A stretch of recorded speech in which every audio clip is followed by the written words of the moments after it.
안녕하세요. 아빠 매너티입니다. 3분기 실적이 나오기에 앞서서 전기차 기업 최근 소식에 대해서 한번 정리해 보고자 합니다. 완성차들도 전기차를 만들고 있지만 전기차만 만드는 기업들로 정리해 보았습니다. 먼저 테슬라입니다. 테슬라는 3분기에 차량 43.5만 대를 인도했다고 하는데요. 2분기 46.6만 대보다 7% 감소한 수치입니다. 생산량 또한 2분기에 48만 대에서 3분기 43만 대로 10.5%가 줄었네요. 모델 3와 Y, 모델 S와 X 할 것 없이 모두 생산량, 인도량이 감소했습니다. 테슬라 IR 홈페이지에는 공장 업그레이드를 위한 계획된 가동 중지로 물량이 감소하고 있다고 말하고 있는 상황입니다.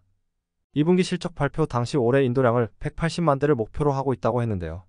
4분기 예상 인도량을 역산하면 47.5만 대로 분기 최대 인도량을 달성해야 되고 2분기 때 46.6만 대보다 2% 정도, 3분기보다 9%더 인도해야 되는데요.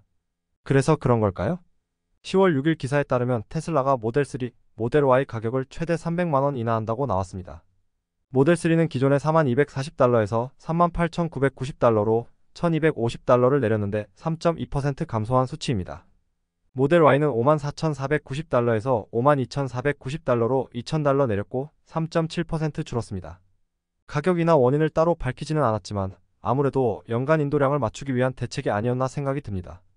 제가 정리했던 유동성, 재고 그래프에서 보라색 선을 보시면 재고가 계속 늘고 있었고 3분기에는 43만 대를 만들어서 43.5만 대를 팔았으니 재고가 많이 줄지는 않았을 겁니다. 공장을 업그레이드 했다고 하니 4분기는 더 많이 생산할 수 있다고 가정하면 가격을 낮춰서 많이 팔아야 재고도 적당한 수준으로 유지되지 않을까 싶습니다. 테슬라 주가를 보면 인도량 목표 하회, 차량 가격 인하에도 주가가 크게 떨어지지 않는 모습입니다.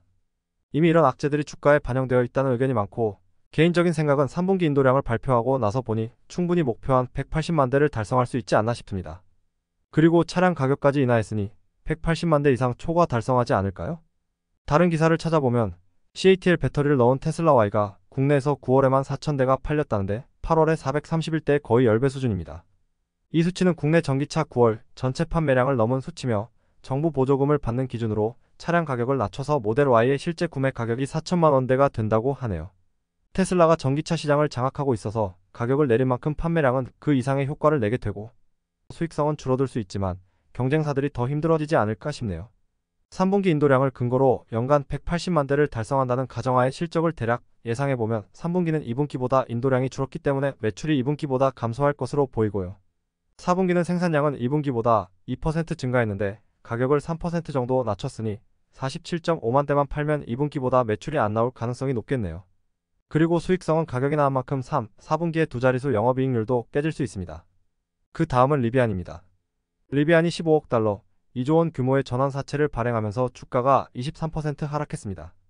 6월 말부터 자체 개발한 엔듀로 모터와 값싼 LFP 배터리를 적용하면서 생산량과 인도량이 급증하고 수익성도 크게 개선되면서 주가도 어마어마하게 올랐는데요. 9월은 7월 말 최대 주가 27달러 수준에서 10% 정도 하락한 24달러 수준을 유지하고 있었지만 전환사채 소식으로 20달러가 깨지게 됩니다. 먼저 15억 달러 수준이 어느 정도인지 보기 위해 리비안 재무 상태를 다시 보겠습니다. 먼저 부채 비율을 보면 2분기에 47%로 위험한 상황은 아닙니다. 계속 증가 추세이긴 하지만 수익성도 개선하고 있어서 부채 비율 증가폭이 크게 늘지 않을 것으로 보이는데요. 유동성을 봐도 2분기에 566%로 1분기보다 오히려 증가했고 문제가 없는 상황입니다. 전환사채 15억 달러는 2분기 부채 55억 달러의 27% 수준인데요.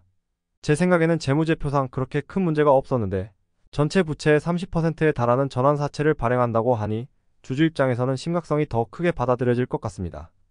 사실 2023년 1분기에도 약 15억 달러의 전환사채를 발행하긴 했거든요. 그런데 2분기 만에 또 이렇게 전환사채를 발행하니 답답할 것 같긴 합니다. 이번엔 보라색 현금을 주목해 보겠습니다. 2022년 4분기에 115.7억 달러의 현금이 있었고 2023년 1분기에 112.4억 달러의 현금이 있었어요. 이게 전환사채를 통해 15억 달러를 자금 조달 받았으니 이 정도지 15억 달러가 없었으면 112.4억 달러가 아니라 97억 달러가 됐을 겁니다. 2023년 1분기에서 2분기로 넘어갈 때 현금이 엄청 감소하는 게 보이시죠?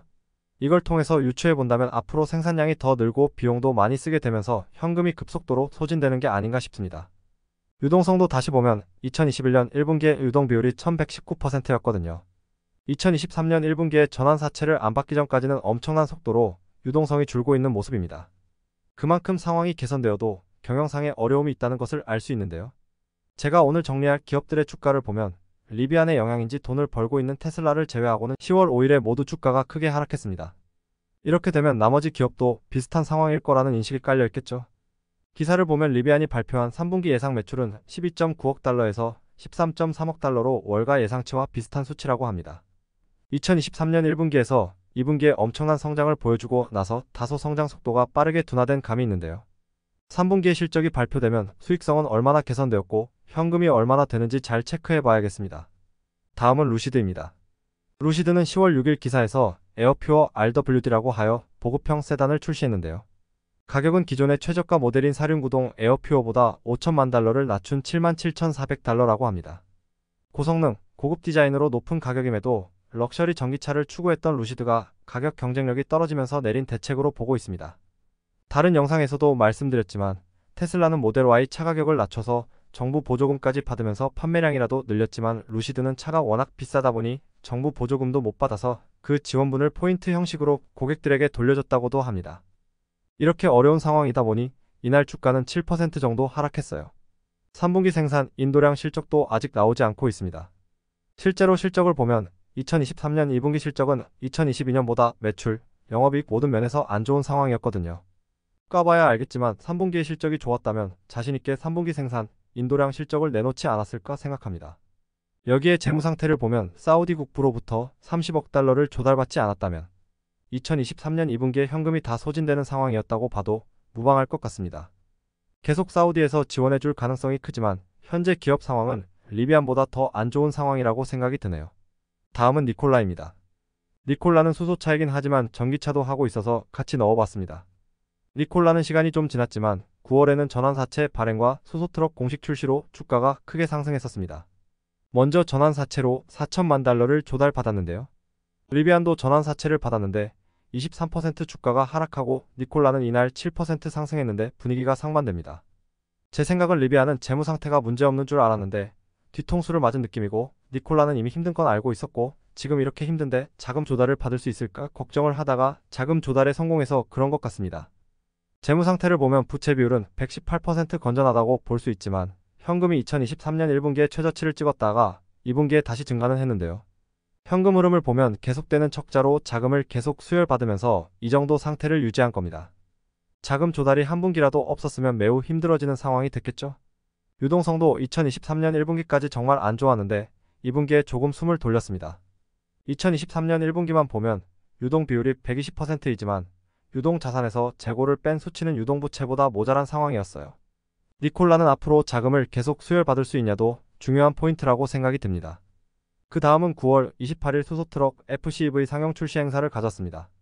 이날 주가는 약 6% 상승했는데요. 말도 많고 탈도 많았던 수소트럭이 드디어 나오게 되었네요.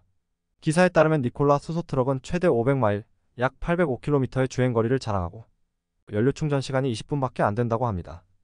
이미 수소트럭 223대 주문을 받은 상태고 쿨리지 공장 2단계 확장을 하면서 FCEV와 BEV를 혼합 생산이 가능해졌고 3교대로 연간 2,400대 생산이 가능하다고 합니다. 수소트럭이 대당 6억 원 수준이라는데 달러로 하면 약 0.44밀리언 달러고 224대를 다 생산하면 98밀리언 달러가 나올 것 같습니다. 현재 니콜라 2분기 매출은 15.4밀리언 달러예요. 전기차는 5억 원 정도고 이제 전기트럭과 수소트럭 생산량을 얼마나 높이느냐가 중요할 것 같습니다. 하지만 이 단계를 먼저 거쳐간 리비안과 루시드가 자금을 엄청 조달받으면서도 힘들어하는 상황을 보면 니콜라도 가시밭길을 잘 건너가야겠어요. 다음은 카누입니다. 카누는 10월 1일 해외 투자자로부터 45밀리언 달러의 전환 우선주 매입 계약을 체결했습니다. 150밀리언 달러까지 늘릴 수 있는 가능성도 있다는데요.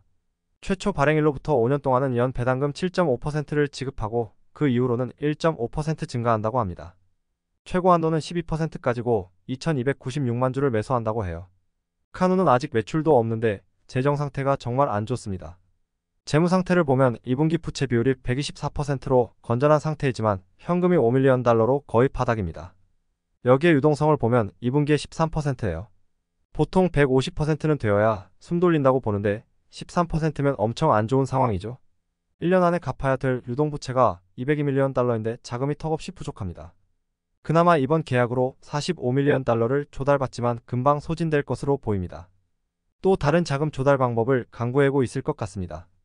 3분기에 나사에 납품한 세대가 매출이 잡힐 것으로 예상되지만 빨리 양산을 하지 않으면 위험할 것 같습니다. 지금 주가도 최저점에 머물고 있는데 지속적인 자금 조달과 빠른 진척만이 살 길 같네요. 마지막은 워크호스입니다. 전기밴과 드론을 통한 배송을 목표로 하고 있는 기업인데요. 주가를 보면 2분기 주가 발표 이후 계속 내리막입니다.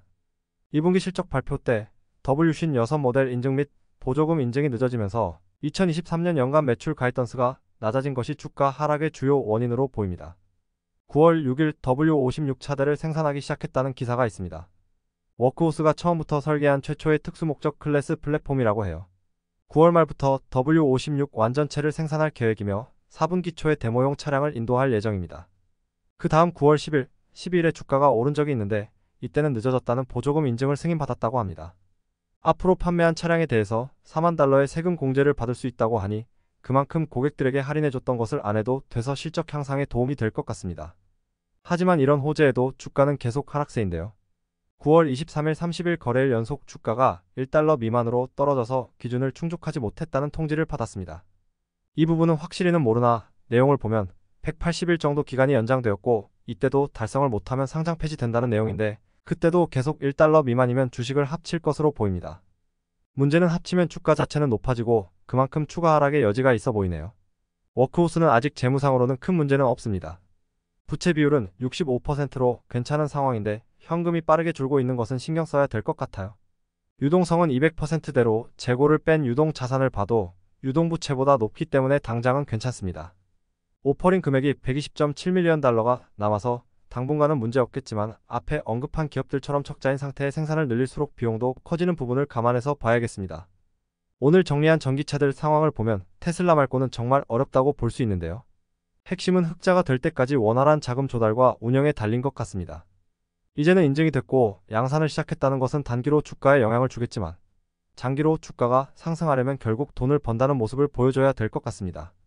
곧 3분기 실적이 나올 텐데 그때 가서 새로운 내용들을 가지고 영상으로 뵙겠습니다. 기업별로 영상도 따로 있으니 참고해 주시고 다른 산업의 기업들도 함께 소식을 전달해 드릴게요. 정리한 내용 중 의견 나누고 싶으신 게 있다면 언제든지 댓글 주시고요. 열심히 배우겠습니다.